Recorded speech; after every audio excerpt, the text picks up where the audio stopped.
ಓಂ ಶ್ರೀ ಗುರುಭ್ಯೋ ನಮಃ. ಶ್ರೀ ಗಂ ಗಣಪತಯೇ ನಮಃ.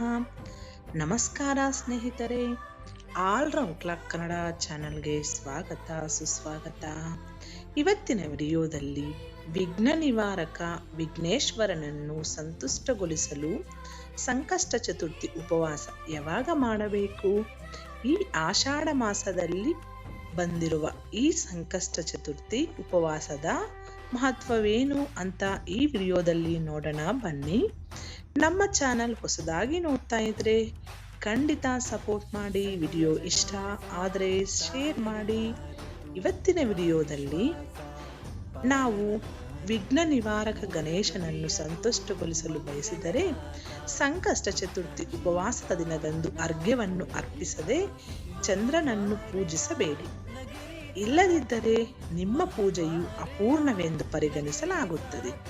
ಆದ್ದರಿಂದ ಚಂದ್ರನು ಉದಯಿಸುವಾಗ ಚಂದ್ರನಿಗೆ ಅರ್ಘ್ಯವನ್ನು ಅರ್ಪಿಸಲಾಗುತ್ತದೆ. ಸಂಕಷ್ಟ ಚತುರ್ಥಿ ಜುಲೈ 24 ಅಥವಾ 25. ಪಂಚಾಂಗದ ಪ್ರಕಾರ ಚತುರ್ಥಿ ತಿಥಿಯು ಜುಲೈ 24ರಂದು ಬೆಳಿಗ್ಗೆ 7:30ಕ್ಕೆ ಪ್ರಾರಂಭವಾಗುತ್ತದೆ ಮತ್ತು ಮರುದಿನ ಜುಲೈ 25ರಂದು 4:19ಕ್ಕೆ ಕೊನೆಗೊಳ್ಳುತ್ತದೆ. ಉದಯ ತಿಥಿ ಪ್ರಕಾರ ಗಜಾನನ ಸಂಕಷ್ಟಿ ಚತುರ್ಥಿಯನ್ನು ಜುಲೈ 24ರಂದು ಬುಧವಾರ ಆಚರಿಸಲಾಗುತ್ತದೆ. ಏಕೆಂದರೆ ಚತುರ್ಥಿ ತಿಥಿ ಜುಲೈ 25ರಂದು ಸೂರ್ಯೋದಯಕ್ಕೆ ಮುಂಚಿತವಾಗಿ ಕೊನೆಗೊಳ್ಳುತ್ತದೆ. ಸಂಕಷ್ಟ ಚತುರ್ಥಿ ಉಪವಾಸದ ದಿನದಂದು ಚಂದ್ರನಿಗೆ ಅರ್ಘ್ಯವನ್ನು ಅರ್ಪಿಸದೆ ಪೂಜೆಯನ್ನು ಅಪೂರ್ಣವೆಂದು ಪರಿಗಣಿಸಲಾಗುತ್ತದೆ. ಗಣೇಶ ಚತುರ್ಥಿ ಪೂಜಾ ವಿಧಾನ.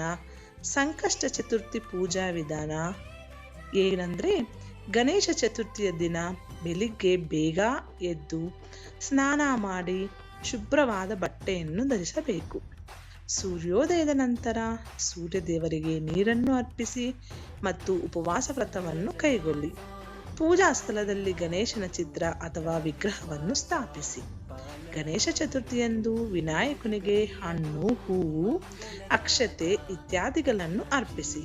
ಭಗವಂತ ಗಣೇಶನಿಗೆ ಆರತಿ ಮಾಡಿ ಮತ್ತು ಸಿಹಿ ನೈವೇದ್ಯ ಅರ್ಪಿಸಿದ ನಂತರ ಗಣೇಶ ಸ್ತೋತ್ರವನ್ನು ಪಠಿಸಿ. ನಿಮ್ಮ ಇಷ್ಟಾರ್ಥಗಳನ್ನು ಪೂರೈಸಲು ಬಡವರಿಗೆ ಮತ್ತು ನಿರ್ಗತಿಕರಿಗೆ ದಾನ ಮಾಡಿ. ರಾತ್ರಿ ಹಾಲು, ಹೂವು, ಅಕ್ಷತೆ ನೀರಿನಲ್ಲಿ ಸೇರಿಸಿ ಚಂದ್ರನಿಗೆ ಅರ್ಪಿಸಿ. ಸಂಕಷ್ಟ ಚತುರ್ಥಿಯ ಮಹತ್ವ. ಸಂಕಷ್ಟ ಚತುರ್ಥಿಯಂದು ಗಣಪತಿಯನ್ನು ಪೂಜಿಸುವುದರಿಂದ ಮತ್ತು ಉಪವಾಸ ಮಾಡುವುದರಿಂದ ಎಲ್ಲ ರೀತಿಯ ನೋವು ಮತ್ತು ಸಂಕಟಗಳಿಂದ ಪರಿಹಾರ ಸಿಗುತ್ತದೆ. ವ್ಯಕ್ತಿಯ ಪ್ರತಿಯೊಂದು ಆಶೆಯೂ ಈಡೇರುತ್ತದೆ. ಜೀವನದಲ್ಲಿ ಸಂತೋಷ ಉಳಿಯುತ್ತದೆ. ಬಹುಕಾಲದಿಂದ ಬಾಕಿ ಉಳಿದಿರುವ ಕೆಲಸಗಳು ಪೂರ್ಣಗೊಳ್ಳುತ್ತವೆ. ಗಣಪತಿ ಬಪ್ಪನ ಕೃಪೆಯಿಂದ ಎಲ್ಲ ರೀತಿಯ ಅಡೆತಡೆಗಳಿಂದ ಮುಕ್ತಿ ದೊರೆಯುತ್ತದೆ.